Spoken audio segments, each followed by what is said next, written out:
Hello warriors. जशी जशी परीक्षा जवळ येते ना तसं तसं धगधग धगधग धगधग होत चाललं असेल. आणि सगळ्यात महत्त्वाचं म्हणजे कुठला विषय कुठले टॉपिक करायचे, एवढा सिलेबस आहे, हे सगळं कसं कंप्लीट करायचं, मार्क्स कसे घ्यायचे, कट ऑफ एवढा वाढत चाललाय, तो कसा पार करायचा, असे हजारो प्रश्न डोक्यात असतात. आणि म्हणून आपण 75 डेजचा एक रोड मॅप तुमच्यासोबत शेअर केला होता. सो त्याच्यामध्ये मी काही प्रश्न विचारलेले की तुम्हाला सब्जेक्ट वाईज इम्पॉर्टंट टॉपिक कुठले आहेत हे हवेत का. आणि त्याच्यानंतर खूप स्टुडंटनी मला रिक्वेस्ट केली होती की मॅम प्रत्येक विषयाचे इम्पॉर्टंट टॉपिक जे आहेत ते घेऊन या. मग याच्यापूर्वी आपण already history, polity and then economics या 3 सब्जेक्टचे इम्पॉर्टंट टॉपिक कुठले आहेत, प्रायोरिटी बेसिसवरती कुठले टॉपिक तुम्हाला करायचे, जे टॉपिक तुम्हाला मॅक्झिमम मार्क्स मिळवून देऊ शकतात, त्याच्याबद्दल बोललेलो आहोत. आज आपण तो विषय घेतोय ज्याच्याबद्दल मला मॅक्झिमम कमेंट्स आलेत, ज्याच्याबद्दल मला खूप स्टुडंट्सनी विचारले की मॅम सायन्सचे इम्पॉर्टंट टॉपिक, सायन्सचा अभ्यास कसा करायचा, याच्यावरती थोडंसं बोला.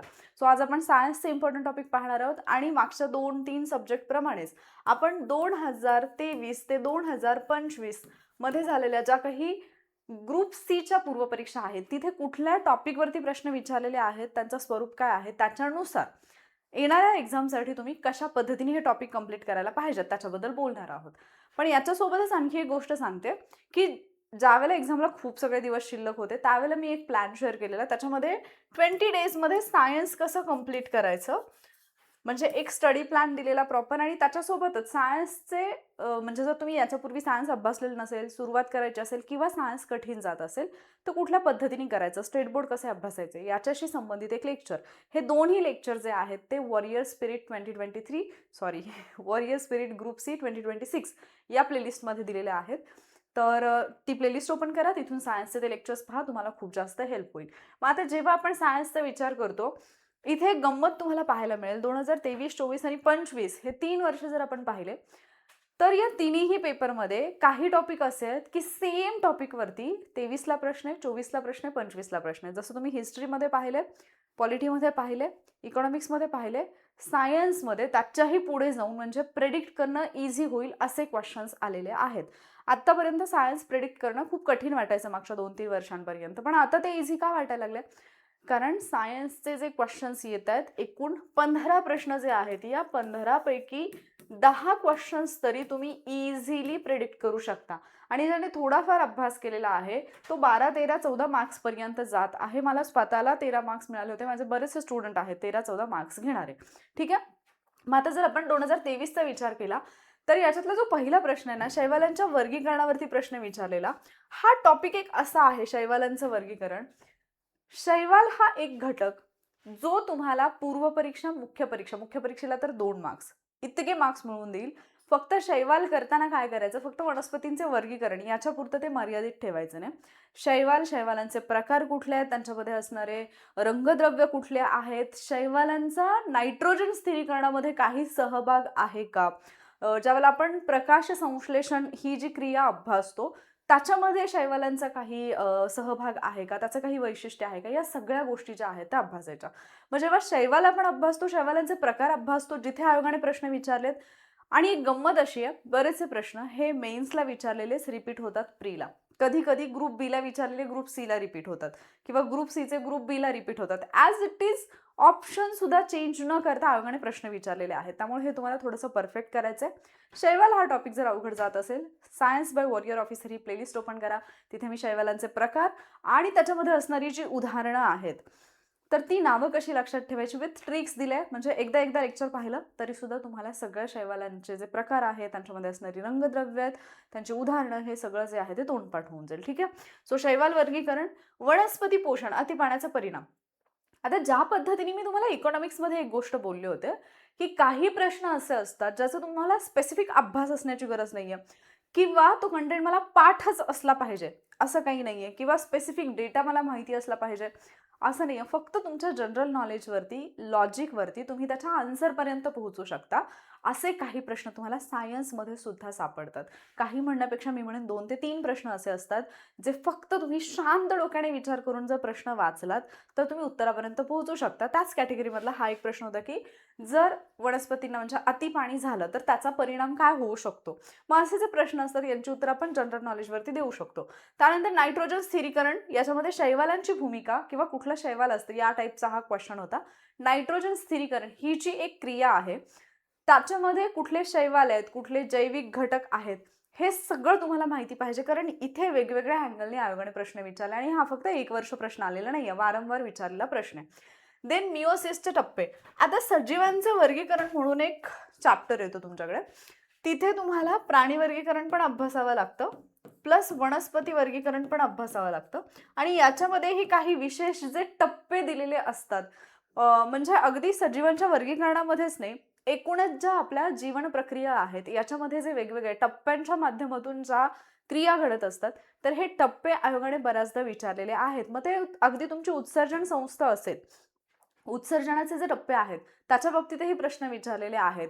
स्पर्म क्रिएशनच्या बाबतीत पण म्हणजे स्पर्म कसे तयार होतात, त्याचे जे टप्पे आहेत, ते सुद्धा विचारलेले आहेत. म्हणजे टप्प्यांमध्ये असणाऱ्या ज्या प्रक्रिया आहेत, त्याच्यावरती आयोग प्रश्न विचारत आहे. त्यानंतर अँटीमनी संयुगे कशा पद्धतीने उपचारासाठी वापरले जातात हे विचारले. आता केमिस्ट्रीमध्ये ना बरेचसे प्रश्न जे येतात, ते तुमच्या उपयोजनात्मक स्वरूपाचे येतात. म्हणजे दैनंदिन जीवनामध्ये केमिस्ट्रीचा वापर कुठे आणि कसा होतो, या टाईपचे क्वेश्चन्सचं प्रमाण जे आहे ते थोडंसं जास्त आहे. किंवा इव्हन तुम्ही लास्ट टाइमचा आय थिंक मेन्सला आलेला प्रश्न असेल, ज्याच्यामध्ये विचारलेलं की ठराविक एक प्रकारचा कचरा किंवा जे काही हॉस्पिटलमध्ये जर तुम्ही गेलात ना, तर तुम्हाला लक्षात येईल की कचरा टाकण्यासाठी वेगवेगळ्या कलरच्या बकेट्स असतात. सो कुठल्या कलरच्या बकेटमध्ये काय असतं, या टाईपचं क्वेश्चन आयोगाने विचारलेलं. मग हे प्रश्न काय येतात, तुम्ही ज्यावेळेला आजूबाजूला फिरताय त्यावेळेला तुम्हाला काय जाणवतं, तुम्ही किती ऑब्झर्वेशन करताय, या नॉलेजवरती बेस्ड ते प्रश्न असतात. किंवा मग ते स्टेट बोर्डमध्ये कुठेतरी दिलेलं असतं. किंवा स्टेट बोर्डमध्ये जो जरा डोके चालवा हा जो एक सेक्शन असतो ना प्रत्येक चॅप्टरमध्ये, तिथे जे प्रश्न असतात ते प्रश्न तुम्हाला इकडे विचारले जातात. सो हे करताना म्हणजे ज्यावेळेला पण तुम्ही अभ्यास करताय, स्टेट बोर्ड करताय, तर तो पार्ट थोडासा प्रॉपरली करायचा आहे. देन पोरीफेरा प्राणी वर्गीकरण, हा मला नाही वाटत की कोणीही स्किप करण्यासारखा हा टॉपिक आहे. पूर्व परीक्षा, मुख्य परीक्षा एकाच पेपरमध्ये 2-2, 3-3 प्रश्न तुम्हाला विचारले जातात. मेन्सला जर 3 प्रश्न एका टॉपिकमधून येत असतील, तुमचे सायन्सचे 6 मार्क्स जे आहेत ते इथून कव्हर होत आहेत. सो एनी हाव हा टॉपिक असा नाहीच आहे की मला नाही आवडत, मला अवघड जातंय, प्राणी वर्गीकरण फार किचकट आहे, असं म्हणून तो स्किप करण्यासारखा टॉपिक नाहीये. जर तुम्हाला तो अवघड जात असेल, वॉरियर ऑफिसरवरचे प्राणी वर्गीकरणाचे व्हिडिओज पहा, प्लेलिस्ट फक्त ओपन करा आणि प्राणी वर्गीकरणाचे व्हिडिओ पहा. तुम्हाला सगळ्यात फेवरेट टॉपिक होईल तुमचा प्राणी वर्गीकरण, याची गॅरंटी देऊ शकते मी. कारण आत्तापर्यंतचे माझे जे स्टुडंट आहेत, त्यांचा हा एक्सपिरियन्स आहे की अतिशय अवघड वाटणारं प्राणी वर्गीकरण लेक्चर्स पाहिल्यानंतर इंटरेस्ट तर बिल्ड झाला, पण ते खूप इझी वाटायला लागलं. सो ट्राय करून पाहायला काही हरकत नाही आहे. त्याच्यानंतर ध्वनी हा एक टॉपिक असा आहे, ध्वनी आणि प्रकाश. आता इथे तुम्हाला प्रकाशवरती जास्त प्रश्न पाहायला मिळत नाही. जास्त काय मी म्हणेन की 23, 24, 25 मध्ये आपल्याला ग्रुप सीला प्रकाश या टॉपिकवरती प्रश्नच नाही पाहायला मिळत, पण ध्वनीवरती प्रश्न वारंवार विचारलेत आणि बेसिकवाले प्रश्न विचारलेत. मग फक्त मी बेसिक करायला पाहिजे का नाही, हा टॉपिक इन डिटेल करणं अपेक्षित आहे. त्याच्यानंतर उष्णतेचे एकक. आता उष्णता या टॉपिकवरती तर स्पेसिफिक क्वेश्चन येतोय, पण याच्यासोबतच वेगवेगळे युनिट्स जे आहेत ना ते विचारले जातात. वेगवेगळे मोजमापन हा जो एक टॉपिक येतो ना, त्याच्यामधले बेसिक्स विचारले जातात की कशाचं एकक काय, कुठली गोष्ट कशामध्ये मोजली जाते, या स्वरूपामध्ये. त्याच्यानंतर विद्युतधारा. इथे पण 2 वर्ष प्रश्न आहे विद्युतधारामध्ये. एकदा तर नॉर्मल प्रश्न आहे, दुसऱ्या वर्षी आय थिंक न्यूमरिकल्स विचारलेला आहे, एक गणित दिलेलं आहे. आता इथे पण लक्षात घ्या की जेव्हा गणित विचारलं जातं, तर बऱ्याचदा आपल्याला जरी एक्झॅक्टली त्याचं सूत्र माहिती नसेल, जरी तुम्हाला एक्झॅक्टली त्याच्या उत्तरापर्यंत म्हणजे त्याचं उत्तर माहिती नसेल किंवा कसं काढतात हे जरी माहिती नसेल, तरी जर तुम्ही शांत डोक्याने पेपर सोडवत असाल, तुमच्या इतकं लक्षात येतं की काहीतरी गुणाकार भागाकार केला की याचं उत्तर निघू शकतं आणि तेवढं जरी तुम्ही केलं तरी तुम्ही बरोबर उत्तरापर्यंत पोहोचू शकता. त्याच्यानंतर डांग्या खोकला, रोग व आजार. मग मानवी रोग आणि आजार जे आहेत, विषाणूजन्य आजार असतील, त्याच्यानंतर जीवाणूजन्य आजार असतील, आदिजीवांमुळे होणारे, प्रोटोझोआमुळे होणारे जे आहेत, किंवा जे अनुवंशिक असतात, किंवा जे काय म्हणतो आपण त्याला ब्लड ग्रुप संबंधी असणारे जे आजार आहेत इथे आयोगाने प्रश्न विचारले. त्याच्यातही स्पेसिफिक जीवाणूजन्य आणि विषाणूजन्य हे थोडे जास्त प्रमाणात विचारलेत. यांच्या लस म्हणजे कशाची लस कशासाठी, कुठली लस कुठल्या आजारासाठी असते, या टाईपचे प्रश्न विचारलेले आहेत. कुठली लस कुठे तयार केली जाते, स्पेसिफिकली पोलिओच्या बाबतीत हे प्रश्न जे आहेत ते आपल्याला पाहायला मिळतात. देन जीवनसत्वे, मानवी पोषण. मग इथे जीवनसत्वांवरती विचारलंय तर मला कार्बोहायड्रेट्स पण करणं गरजेचं आहे, मी प्रोटीन पण करणं गरजेचं आहे, मी फॅट्स पण करणं गरजेचं आहे. मानवासाठी आवश्यक असणारी जी खनिजं आहेत, जे क्षार आहेत तेही मी करणं इथे अपेक्षित आहे. मानवातील पोषण हा घटक तुम्हाला अभ्यासायचा आहे. Then central nervous system. आता हा एक मुद्दा लक्षात घ्या, याच्या पूर्वी जर तुम्ही पाहिलं 2023च्या पूर्वी तर तुम्हाला नर्वस सिस्टीमवरती फारसे प्रश्न पाहायला मिळत नाहीत, किंवा मानवातील समन्वय ज्याला आपण म्हणतो, मानवाचं अख्खं पूर्ण बॉडी कशा पद्धतीने काम करते याच्यावरती फारसे प्रश्न नव्हते. पण 23 पासून पुढे जर पाहिलं ना, म्हणजे आता 14 जूनला झालेल्या पेपरमध्ये पण जेव्हा त्याच्यावरती प्रश्न आला तर मुलं गोंधळली तिथे. अलीकडे नर्वस सिस्टीमवरती क्वेश्चन्स येत आहेत, याचा अर्थ हा टॉपिक मला आत्ता स्किप नाही करायचा, मला थोडंसं इथे डिटेलमध्ये जाणं गरजेचं आहे. जरी तो आधीपर्यंत म्हणजे माझ्या इम्पॉर्टंट टॉपिकमध्ये नसेल तरी आत्ता कुठेतरी आयोग याच्यावरती प्रश्न विचारायला लागलाय. इव्हन तुम्ही 2025 आणि 2026चा ग्रुप बीचा जर पेपर पाहिला, 2025चा ग्रुप सीचा आणि 26चा ग्रुप बीचा जर पेपर पाहिला, तर एक गोष्ट तुम्ही कटाक्षाने म्हणजे तुम्हाला जाणवली असेल, जर तुम्ही प्रॉपरली अभ्यास केला असेल तर, बरेचसे असे टॉपिक येत आहेत जे ह्याच्यापूर्वी विचारलेले नव्हते, किंवा आयोग जो पॅटर्न थोडाफार चेंज करतोय याच्यामध्ये बऱ्याचशा अशा गोष्टी इन्क्लूड करत आहे आयोग, ज्यांना आपण थोडंसं निग्लेक्ट केलेलं आहे.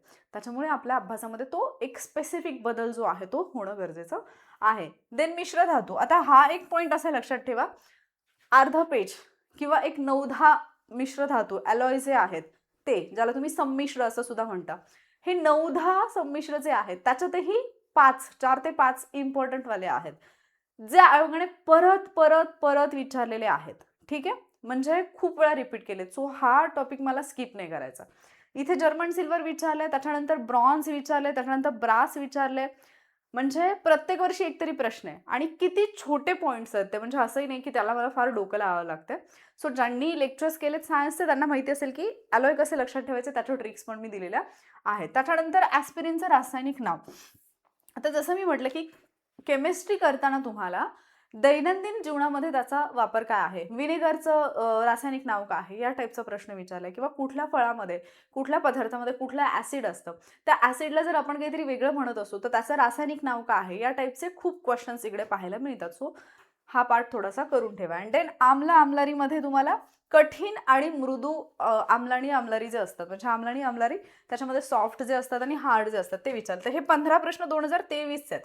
आता गंमत पाहाजावेल, तुम्ही 2024चा पेपर उघडतात, काही प्रश्न तुम्हाला वेगळ्या टॉपिकवरती पाहायला मिळतील, पण काही प्रश्न जे आहेत ते 23, 24, 25ला ऑलमोस्ट रिपीट टाईप म्हणूयात आपण, की त्याच टॉपिकवरती फक्त थोडासा वेगळा काहीतरी कन्सेप्ट विचारलेला आहे. इथे ऊर्जेचं रूपांतरण विचारलंय, कुठली ऊर्जा कशी कन्वर्ट होते, या टाईपचा एक क्वेश्चन होता. बॉल बेरिंग घर्षणाचे प्रकार, हा अगदी बेसिक, हा स्कूल लेवलचा स्टेट बोर्डमधून विचारला गेलेला प्रश्न होता बॉल बेरिंग बद्दलचा. ध्वनी, अगेन इथे साऊंडवरती प्रश्न आहे, 23ला पण तुम्ही पाहिलं साऊंडवरती प्रश्न होता. त्याच्यानंतर कार्बन डायसल्फाईडचा उपयोग. मी म्हटलं ना, केमिस्ट्रीमध्ये तुम्हाला जे प्रश्न येतात ते कशा पद्धतीने केमिस्ट्रीचा वापर केला जातो याच्यावरती येतात. रबराचं वल्कणीकरण जे असतं, वल्कनायझेशन ज्याला आपण म्हणतो, त्याच्यावरती प्रश्न विचारले ग्रुप बीला. म्हणजे ॲप्लाइड केमिस्ट्री, थोडक्यात केमिस्ट्रीचं उपयोजन तुम्ही कशा पद्धतीने करता, इथे प्रश्न बनतात. त्यानंतर मिश्र धातू कास्य आला, ब्रॉन्झ विचारलंय, तिकडे काय विचारलेलं जर्मन सिल्वर, इथे ब्रॉन्झ विचारलंय. तुम्ही पुढे जर गेलात ना, आय थिंक 2025ला पण मिश्र धातूवरती प्रश्न आहे, ब्रासवरती, जर्मन सिल्वर, ब्रॉन्झ, ब्रास. मग आता पुढचं जर विचारला वेगळा काहीतरी गन मेटल विचारलं तर मला माहिती पाहिजे ना, म्हणजे असं का की जर्मन सिल्वर विचारलं तर मी जर्मन सिल्वरच करेन. तसंही जर्मन सिल्वर 2 वेळा आयोगाने सेम टू सेम प्रश्न रिपीट केला विथ ऑप्शन्स. ब्रास, ब्रॉन्झ हे क्वेश्चन सुद्धा आयोगाने जसेच्या तसे रिपीट केलेत, ग्रुप बीला तरी विचारलेत किंवा मेन्सला तरी विचारलेत. म्हणजे रिपीट क्वेश्चन्स होत आहेत, फक्त मला कळलं पाहिजे की कुठून कसा प्रश्न बनू शकतो. देन सर्वात मोठा डायपोल मोमेंट रेनो. आता हा प्रश्न जेव्हा आला की नाही, हा प्रश्न कम्प्लिटली न्यू होता, कारण या कन्सेप्ट ज्या आहेत त्या आपण फारशा अभ्यासलेल्या नसतात. सो 15 प्रश्नांपैकी 1-2 प्रश्न जे आपण असं म्हणतो की जे तुम्हाला फक्त गुंतवून ठेवण्यासाठी, तुमचा कॉन्फिडन्स घालवण्यासाठी, तुम्हाला घाबरवण्यासाठी असतात, त्या टाईपमध्ये हा क्वेश्चन होता. पण नंतर एकदाचा प्रश्न येऊन गेला तर इट्स माय रिस्पॉन्सिबिलिटी की मी नेक्स्ट टाइमसाठी हा पॉईंट व्यवस्थित करेन, की परत जर त्याच्यावरतीच प्रश्न आला, म्हणजे इथे जर त्यांनी सर्वात मोठा डायपोल मोमेंट विचारलेला असेल, डायपोल मोमेंट रेणू, तर मला सर्वात लहान कुठला आहे तोही माहिती असायला पाहिजे. मग हे सगळं कुठून येतं? जेव्हा तुम्ही PYQ अनालिसिस करता, मग PYQ अनालिसिसची मेथड माहिती पाहिजे. जर ती माहिती नसेल, तर मी कितीही PYQ अनालिसिस केलं तरी त्याचा मला फायदा होणार नाही. आणि एक्झाम झाल्यानंतर मी काय म्हणणार? PYQ अनालिसिसचा तर फायदाच होत नाही. उगीचच टीचर सांगतात त्यांच्या बॅचेस विकण्यासाठी. पण PYQ अनालिसिस कसं करायचं? PYQ अनालिसिसमध्ये कुठले मुद्दे कव्हर करायचे हे मला कळलं पाहिजे ना. म्हणजे जर हा माझ्यासाठी कम्प्लिटली न्यू टॉपिक असेल, तर मला कळलं पाहिजे की डायपोल मोमेंट आहे की नेमकी, ही कन्सेप्ट काय? मग सर्वात मोठा, सर्वात छोटा हा ठरतो कसा? जर 4 वेगळे दिले, तर त्याच्यातून मला कसं ओळखता आलं पाहिजे की सर्वात मोठा कुठला आहे, छोटा कुठला आहे? मग याची काही वैशिष्ट्य स्टेट बोर्डमध्ये दिलीत का किंवा कुठल्या रेफरन्स बुकमध्ये दिलेत का? हे मला माहिती पाहिजे. आणि मग जर हे सगळं माझ्याकडे एका ठिकाणी नसेल किंवा हे मला अभ्यासणं कठीण जात असेल, देन मग मला अशा कुठल्यातरी व्यक्तीची गरज घ्यावी लागेल, जी व्यक्ती मला हे व्यवस्थितपणे एक्सप्लेन करू शकेल. आणि जर तुमच्यासमोर आता तसा प्रॉब्लेम असेल, तर मी ऑलरेडी मागच्या 10 वर्षाचे ग्रुप बीचे जे काही सायन्सचे PYQ आहे, त्याचं इन डिटेल अनालिसिस जे आहे, ते घेतलेलं आहे. बरेचसे टॉपिक जे आहे, ते तर डायरेक्ट टॉपिकच, म्हणजे प्राणी वर्गीकरणसारखं आहे, तर प्राणी वर्गीकरण जर समजा पोरीफेरावरचा प्रश्न विचारला, तर अख्खा पोरीफेरा संघ जो आहे, तोच तिथे एक्सप्लेन केलेला आहे. किंवा ध्वनीसारखा टॉपिक आहे, प्रकाशसारखा टॉपिक आहे, हे टॉपिक मोठे आहेत. प्रश्न एखादाच आला, तर अख्खाच्या अख्खं लेक्चर जे आहे, ते तिथे तुम्हाला प्रोव्हाइड केलेलं आहे त्या बॅचमध्ये, ठीक आहे? त्याच्यानंतर प्राणी आणि ऑर्डर. आता पहा, पहिल्या वर्षी तुम्ही प्राणी वर्गीकरणावरती प्रश्न पाहिला, दुसऱ्या वर्षी प्राणी वर्गीकरणावरती प्रश्न आहे. आता इथे प्राणी आणि ऑर्डर गण जे आहेत, थोडं डिटेलमध्ये क्वेश्चन विचारलाय. जोडा लावायला प्रश्न आलेला. पुढचा प्रश्न कांगारू सस्तन प्राण्यावरती आलाय. आता कांगारू हा मागच्या 2-3 वर्षात आयोगाचा एवढा फेवरेट झालाय. आयोगाने ग्रुप बीला प्रश्न विचारला, ग्रुप सीला 2 वर्ष सलग प्रश्न विचारला, आयोगाने मेन्सला प्रश्न विचारलाय. म्हणजे कांगारूवरती 4 ते 5 प्रश्न आलेत मागच्या 2-3 वर्षात. मग आता कांगारूवरती आले, कांगारूची सगळी माहिती तर मला पाहिजे ज्यावेळेला मी अनालिसिस करेन. पण सस्तन प्राणी यांच्याबद्दल मला आणखी काही माहिती पाहिजे का? ऑब्व्हियसली माहिती पाहिजे. थोडंसं डीपमध्ये जाऊन मी ते अभ्यासणं गरजेचं आहे, ठीक आहे? कारण एक जोडा लावाचा प्रश्न आलेला, त्याच्यामध्ये एका बाजूला होतं मॅक्रोपस, हा ऑप्शन होता त्याच्यामध्ये, त्याला कांगारू असं म्हटलं जाईल. असे 4 ऑप्शन होते आणि पुढच्या बाजूला त्यांची वैशिष्ट्य, म्हणजे त्यांचं जे नाव आहे असं काहीतरी दिलेलं होतं. जर या टाईपचं क्वेश्चन आला, देन इट्स माय रिस्पॉन्सिबिलिटी की मी ते 4ही प्रकारचे जे, म्हणजे जी 4 नावं दिलेली आहेत ॲनिमल्सची, ती मी थोडीशी डिटेलमध्ये करेन. टेरोपस म्हणून एक ॲनिमल आहे, ज्याला म्हणजे आपण वटवाघूळ म्हणतो, त्या कॅटेगरीमध्ये येतं. तर असे जे प्रश्न आयोगाने विचारलेले आहेत, त्यांचं मला इन डिटेल अनालिसिस करायचं आहे. त्याच्यानंतर पॅट्रोमायझॉन, प्राणी वर्गीकरण. Now look here, 1, 2, 3. मी जर एक टॉपिक परफेक्ट केला, परफेक्ट म्हणजे इन डिटेल, तर माझे 3 मार्क्स येत आहेत. सो माझी मेहनत किती वाचते की मी बाकीच्या किती टॉपिकच्या मागे धावायला पाहिजे. त्याच्यानंतर आणखी एक आहे. आता हा जैविक खतांचा वापर, हावाला जो प्रश्न होता ना, हा सेम तसाच प्रश्न होता जसा मी तुम्हाला अति पाण्याच्या बद्दल सांगितलेला. असाच प्रश्न तुम्हाला जमिनीची धूप याच्यावरती विचारला जातो. रासायनिक खतांचा वापर, जैविक खत, म्हणजे रासायनिक खतांच्या वापराचा खालीलपैकी कुठला एक फायदा नाहीये या टाईप, किंवा जैविक खतांच्या वापराचा कुठला एक दुष्परिणाम नाहीये, या पद्धतीचे प्रश्न विचारले जातात. आणि जर हे प्रश्न विचारले जात असतील, हे माझ्या कॉमन सेन्सवरती सुटणारे प्रश्न आहेत. पण आपण काय करतो की मी तर हे असलं काही वाचलेलंच नाहीये, म्हणजे हा स्पेसिफिक टॉपिक कुठला वाचलाच नाहीये मी, मग मला नाही येते, आपण ते लगेच तिथे स्किप करणं असेल, किंवा तो प्रश्न अवघड आहे असं समजून अख्खा पेपर अवघड आहे हे लगेच आपल्या डोक्यामध्ये सुरू होतं. त्याचा परिणाम होतो की आपण कट ऑफमध्ये बसत नाही. तर हा माइंडसेट थोडा तुम्ही चेंज करणं गरजेचं आहे. भुईमुगावरचा टिक्का, हा तर इतका, म्हणजे बाप रे बाप, इतका आयोगाचा फेवरेट झालाय. पूर्वलाचा टिक्का, मुख्यलाचा टिक्का, जिथे तिथे आयोग परत परत तोच प्रश्न विचारतोय. त्याच्यानंतर हा परसोनाटम वाला आहे, माहिती असेल मला, सर्कोस्पोरा परसोनाटम, ठीक आहे? त्याच्यानंतर झॅन्थोमोनस सिट्राय, ठीक आहे, जो काय म्हणतो आपण त्याला, लिंबूवर्गीय कॅन्कर, झायथोमोनस सिट्राय हा जो आहे.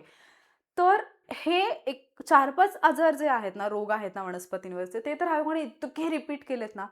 मग वनस्पतींवरचे रोग आणि आजार, मी एक स्पेसिफिक सेशन घेतलं या टॉपिकसाठी. यूट्यूबवरती आहे, कम्प्लिटली फ्री आहे. वनस्पतींवरील रोग व आजार, एंड स्क्रीनला हवं तर लिंक देईन मी तुम्हाला.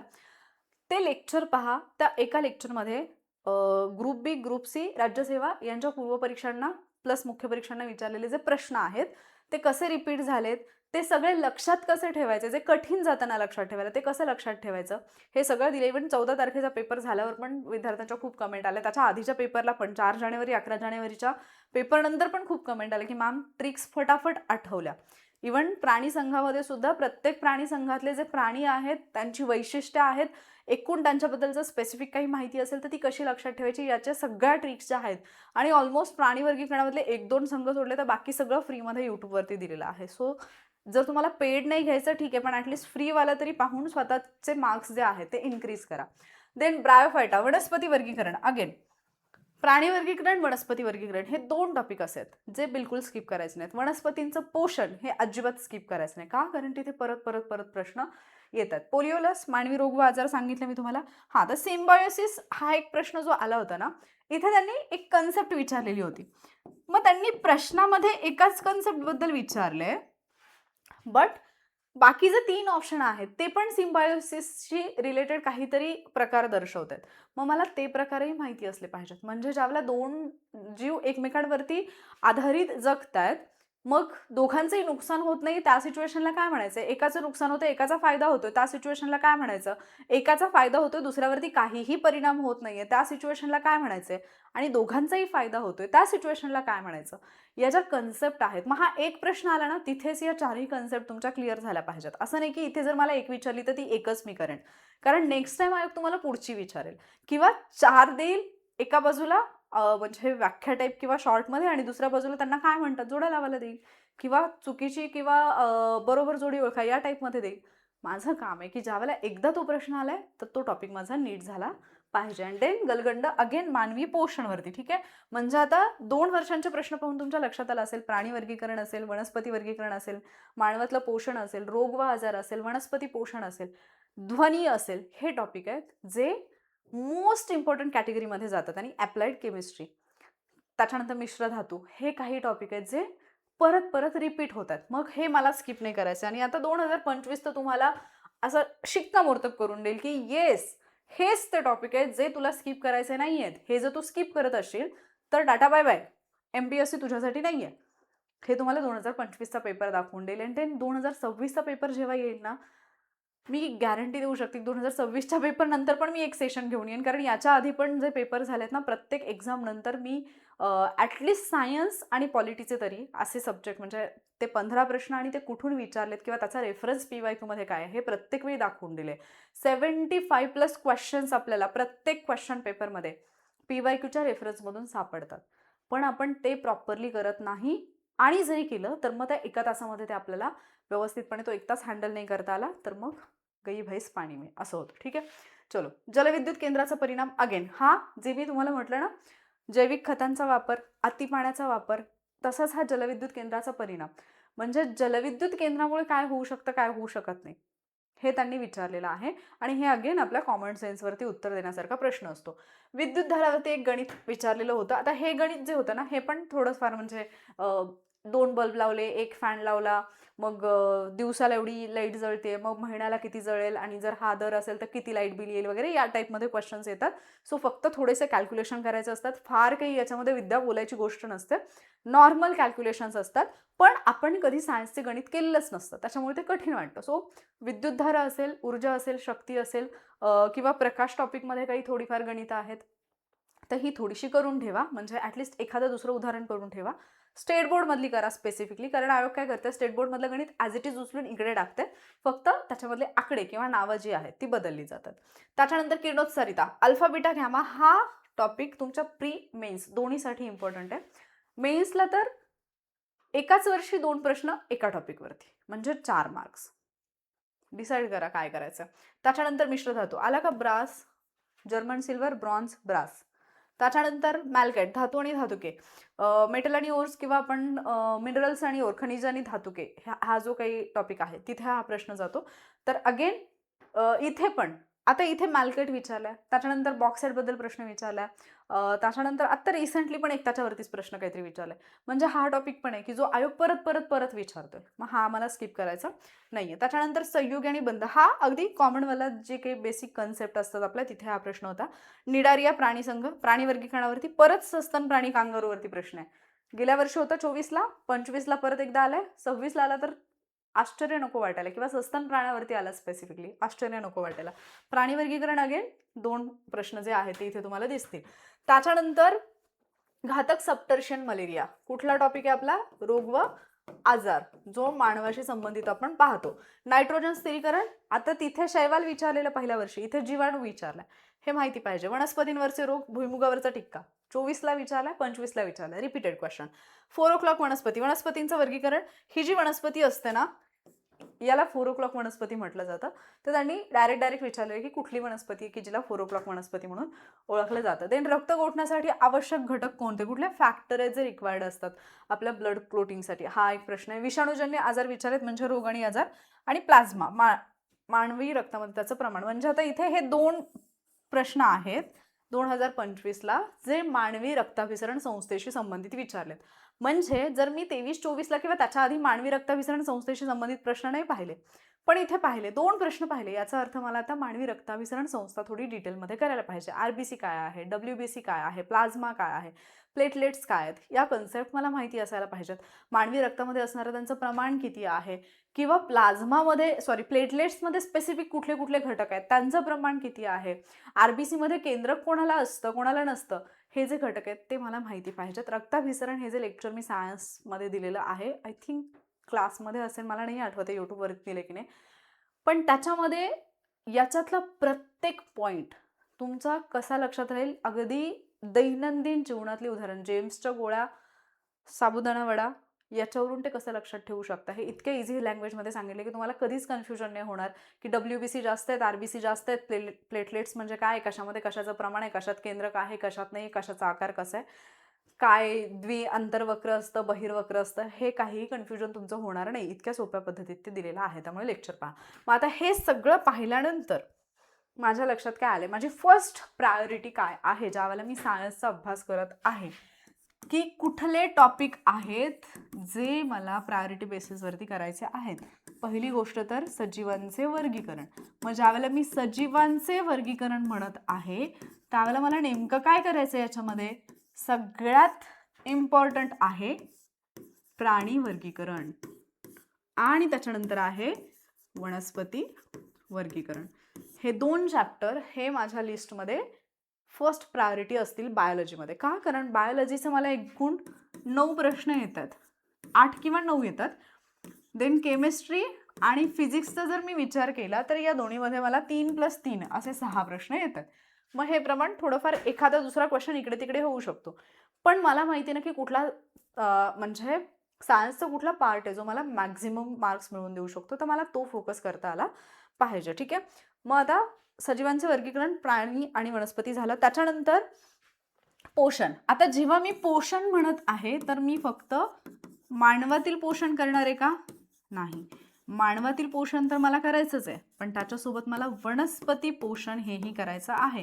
वनस्पती पोषण करताना म्हणजे पाण्याची आवश्यकता, ते आपण जे नॉर्मल वाचतो की नाही, कृषीमधला जो घटक आहे तो तर विचारला जातो, पण त्याच्यासोबत वनस्पतींसाठी आवश्यक असणारी जी पोषद्रव्य आहेत, वनस्पतींमधले जे हार्मोन्स आहेत, त्याच्यावरचे पण लेक्चर्स मी दिलेत. वनस्पतींमधले आवश्यक पोषद्रव्य, त्याचा ट्रिकचा व्हिडिओ दिलाय. अलीकडे तर खूप आयोगाने प्रश्न विचारलेत ग्रुप बीला की कशाच्या कमतरतेमुळे वनस्पतींना काय होतं, हे म्हणजे नॅक्रोटिक स्पॉट्सवाला एक प्रश्न आलेला आठवत असेल, त्यावर्षी 2 प्रश्न आलेत, एक बोरॉनच्या कमतरतेमुळे एक आहे आणि दुसरं एक काहीतरी आहे. त्याच्यानंतर आता 14 तारखेला पण एक प्रश्न त्याच संबंधात आलेला आहे. सो असे जर प्रश्न परत परत विचारले जात असतील तर ते प्रश्न मला व्यवस्थित करायचे, म्हणजे तो टॉपिक मला करायचा. मग वनस्पतींमधली जी पोषद्रव्य आहेत, वनस्पतींमधले जे हार्मोन आहेत, मग ऑक्झिन असेल, ॲब्सिसिक ॲसिड असेल, इथिलीन आहे, सायटोकायनिन आहे, हे सगळं, जिब्रेलिन आहे, या सगळ्याचे व्हिडिओज जे आहेत with trick, with explanation, properly लक्षात राहील, कधीही विसरणार नाही, कुठे प्रश्न कसा बनतो, या सगळ्या सहित लेक्चर्स दिलेले आहेत. सायन्सचे मॅक्झिमम लेक्चर्स मी दिलेले आहेत यूट्यूबवरती. सो ते पाहून घ्या, खूप गोष्टी तुम्हाला इझी वाटायला लागतील. ठीक आहे. सो पोषण करताना मानवातील पोषण, वनस्पतींमधलं पोषण हे करायचं. त्याच्यानंतर रोग व आजार, डिसीजेस, हा जो टॉपिक आहे ना तो बिलकुल बिलकुल बिलकुल स्किप करू नका. ठीक आहे. कारण इथे पण तो आजार कुठला आहे, त्या आजाराचा कारक कोणता आहे, त्या आजारावरती लस उपलब्ध आहे की नाही, ती लस कुठे तयार केली जाते, त्याच्या संदर्भात काही वैशिष्ट्य आहे की नाही, किंवा त्या आजाराचं स्पेसिफिक असं काही वैशिष्ट्य आहे का. काही आजार जे असतात पहा की जे प्रदेशजन्य असतात, स्पेसिफिक प्रदेशामध्येच आढळतात, या टाईपचे क्वेश्चन पण आयोगाने विचारलेले आहेत. किंवा या आजाराच्या निर्मूलनासाठी एखादा कार्यक्रम शासनाकडून राबवला जातोय का, किंवा या आजाराच्या निदानासाठी काही स्पेसिफिक टेस्ट आहेत का, या स्वरूपाचे प्रश्न जे आहेत ते आयोगाने खूप विचारलेले आहेत. आणि मग याच्यासोबतच एक येतो पुढचा टॉपिक, तो म्हणजे वनस्पतींवरील रोग, वनस्पतींचे आजार आणि त्याचे रोगकारक. हे फार महत्वाचे, फक्त रोग आणि त्याचे कारक जे आहेत वनस्पतींच्या बाबतीत ते. मग याचं एक स्पेसिफिक एक स्पेशल लेक्चर जे आहे ते यूट्यूबवरती मी दिलेलं आहे, एंड स्क्रीनला लिंक दे, ते पाहून घ्या.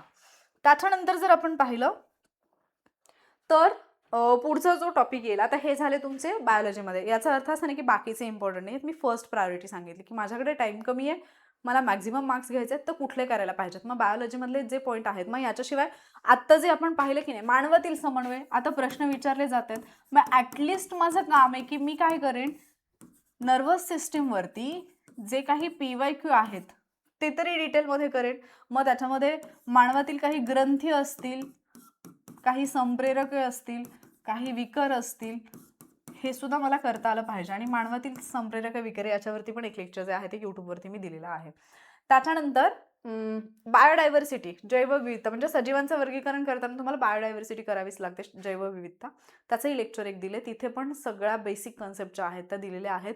नावं कशी लक्षात ठेवायची ते पण सगळं विथ ट्रिक्स दिलेलं आहे. प्राणी वर्गीकरण ऑलमोस्ट कम्प्लीट दिलं आहे. वनस्पती वर्गीकरण दिलेलं आहे, लेक्चर पाहिले नसतील तर पाहून घ्या, ठीक आहे. आणि याच्या व्यतिरिक्त रक्ताभिसरण. आता हे जे आहेत की नाही बाकीचे टॉपिक, हे म्हणजे हे जे आत्ता लिहिलेले आहेत हे तुम्ही PYQ थ्रू केले तरी चालेल, बट बाकीचे जे तुम्हाला इथे जे दिले मी, हे मात्र तुम्हाला प्रायोरिटी बेसिसवरती बुकमधून PYQ प्लस टेस्ट हे सगळं तुम्हाला करावं लागेल, ठीक आहे. त्याच्यानंतर जर आपण पाहिलं तर रसायनशास्त्राचा जेव्हा विचार येतो, केमिस्ट्रीचा जर आपण विचार केला तर खनिजे आणि धातुके, इथे तुम्हाला प्रश्न विचारला जातोय, ठीक आहे. हे ग्रुप बीला पण याचं प्रमाण जास्त आहे, त्याच्यामुळे हे तुम्ही बिलकुल स्किप करू नका. मिश्र धातू किंवा संमिश्र, किंवा त्यालाच तुम्ही अलॉय असं म्हणू शकता, याच्यावरती प्रत्येक वर्षी प्रश्न आहे. अतिशय छोटा टॉपिक आहे, पण हा तुम्ही करणं अपेक्षित आहे.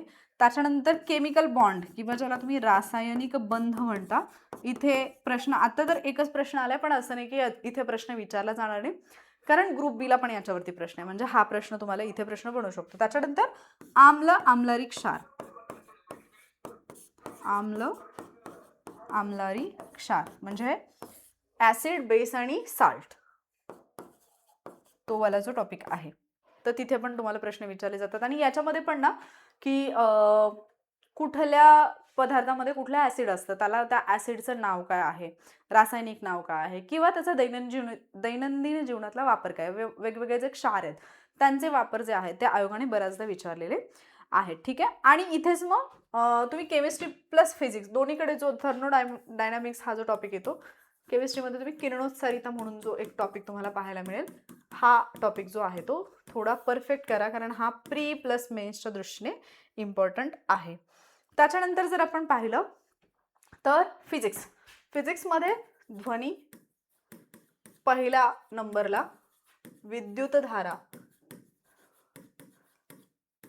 हे दोन टॉपिक आहेत. इथे 23, 24, 25ला कंटिन्युअसली प्रश्न आहेत, म्हणजे इथे तुम्हाला हे करायचं आहे.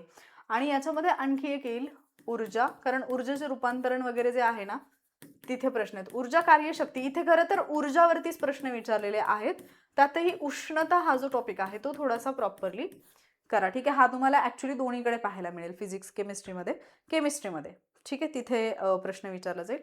इथे आणखी एक आहे विद्युत चुंबकीय पट्टा. का, कारण इथे आत्ता ग्रुप सीला तर प्रश्न नाही दिसला आपल्याला, पण ग्रुप बीला आणि रिसेंटली याच्यावरती प्रश्न विचारण्याचं प्रमाण जास्त आहे, म्हणून इथे तुम्हाला प्रश्न विचारला जाऊ शकतो. आणि मग ध्वनी करताय तर प्रकाशला स्किप नका करू, प्रकाशवरती प्रश्न नाही आहेत. जर अगदीच वेळ नाही मिळाला तर थोडा मागे ठेवा, पण ॲटलिस्ट ज्या बेसिक गोष्टी आहेत ना, मग प्रकाशाच्या संदर्भात प्रकाशाचं परावर्तन असेल, अपवर्तन असेल, काय म्हणतो आपण त्याला, अपस्करण असेल तर या ज्या कन्सेप्ट आहेत, विकिरण असेल तर त्या कन्सेप्ट तेवढा करून ठेवा, कारण तिथे तुम्हाला क्वेश्चन्स विचारले जाऊ शकतात. सो आत्ता जे मी टॉपिक तुम्हाला सांगितले ही तुमची फर्स्ट प्रायोरिटी असेल. म्हणजे ॲट एनी कॉस्ट सायन्सचा अभ्यास करताना मला हे कम्प्लीट करायचंच आहे. क्लिअर? आणि मग याच्या व्यतिरिक्त जे 20 डेज प्लॅनमध्ये दिलेले टॉपिक असतील किंवा जे तुमच्या बुकमध्ये लिस्टमध्ये टॉपिक असतील, बुकमध्ये पूर्णच म्हणजे अणू आणि त्याची रचना, आवर्त सारणी आहे, पिरियडिक टेबल असेल किंवा द्रव्यांचं रासायनिक वर्गीकरण असेल. मोजमापांमध्ये आणखी एक पॉइंट करा. इथे जे काही एकक असतात ना हे बेसिक आहे, म्हणजे हे अगदी स्कूल लेवलला आपण केलेलं असतं ना, हे वाले पॉइंट्स आहेत, त्यामुळे हे थोडंसं करा. ठीक आहे? तर अशा पद्धतीने जे मोस्ट इम्पॉर्टंट टॉपिक असतील सायन्सचे ते तुमच्या समोर आलेले आहेत. आता जर सायन्स करणं तुम्हाला कठीण जात असेल तर मी सायन्स डिकोड बॅच जी आहे, कोर्स जो आहे 2017 ते 2026 एकूण 10 वर्षांच्या PYQचं ॲनालिसिस, ग्रुप बीला जे विचारलेले PYQ आहेत त्यांचं ॲनालिसिस, पॅटर्नचा ट्रेंड काय आहे, रॉंग ऑप्शनचं सुद्धा ॲनालिसिस, त्याच्यानंतर एक्सपेक्टेड क्वेश्चन्स कुठले आहेत, हे सगळं असणारा एक कोर्स जो आहे तो ॲपमध्ये दिलेला आहे. हा जे घेतील ना त्यांचा फायदा आहे, कारण 10+ क्वेश्चन्सची तयारी फक्त याच्यातूनच होईल तुमची, कारण इतका कंटेंट तिथे आहे. 10+ क्वेश्चन्सची मी असंच नाही बोलते हवेत, 10+ क्वेश्चन्सची तयारी खरोखर तुमची तिथे होती. मग बाकी जे आहेत ते तुम्ही तुमच्या बाकीचा जो अभ्यास आहे त्याच्यावरती तुम्ही त्याची उत्तरं देऊ शकता. सो जर तुम्हाला स्वतःचं नुकसान करून घ्यायचं नसेल तर जॉईन करा, अदरवाईज काही जबरदस्ती नाही आहे. सेम अशाच पद्धतीने पॉलिटीसाठी, त्याच्यानंतर इकॉनॉमिक्ससाठी सुद्धा असाच एक कोर्स जो आहे तो ॲपवरती अवेलेबल आहे. इकॉनॉमिक्ससुद्धा मागच्या 10 वर्षांचं जे काही ॲनालिसिस आहे ते, पॉलिटीचं सुद्धा मागच्या 10 वर्षांचं ॲनालिसिस जे आहे ते प्रोव्हाइड केलेलं आहे. आय थिंक पॉलिटीचं पण, पॉलिटीचं केलं आहे, इकॉनॉमिक्स केलं आहे, सायन्स केलेलं आहे तुम्हाला अवेलेबल. सो जर तुम्हाला वाटत असेल की या सब्जेक्टमध्ये माझे चांगले मार्क्स यावेत तर तुम्ही जॉईन करू शकता, अदरवाईज तुमची मर्जी. बाकी हे जे सेशन आहे ते तुम्हाला कसं वाटलं हे मला कमेंटमध्ये नक्की सांगा. आणि जर तुम्ही सायन्समध्ये आता तुम्हाला असं वाटत असेल की येस मी हे टॉपिक प्रॉपर करून सायन्समध्ये मी मॅक्झिमम मार्क्स घेईन, तर ज्या पद्धतीने इकॉनॉमिक्स नंतर तुम्ही कमेंट केलेली तशी सायन्स डन अशी कमेंट करा. जर ही कमेंट कराल तर मला कळेल की तुम्हाला समजलंय, म्हणजे मला नेक्स्ट लेक्चर घेऊन यायला थोडंसं बरं वाटेल. कारण इकॉनॉमिक्सचं लेक्चर मी जेव्हा अपलोड केलं त्याच्यानंतर खूप स्टुडंटनी लगेच त्याला रिस्पॉन्स नाही दिला, बट त्याच्यानंतर खूप सगळ्या विद्यार्थ्यांनी पाहिलं पण आणि खूप सगळ्या कमेंट पण आल्या, त्याच्यामुळे सायन्सचं घेऊन आले. अदरवाईज बाकी लेक्चर्स घेणार होते मी, पण तुमच्यापैकी बऱ्याच जणांनी रिक्वेस्ट केली म्हणून हे लेक्चर घेऊन आले. आणि हे तुमच्यासाठी हेल्पफुल ठरलंच असेल.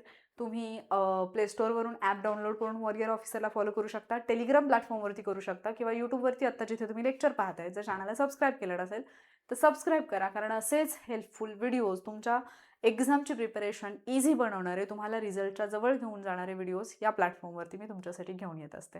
हे लेक्चर आवडलं असेल तर लाईक आणि शेअर नक्की करा.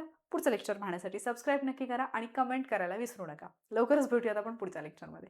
थँक्यू.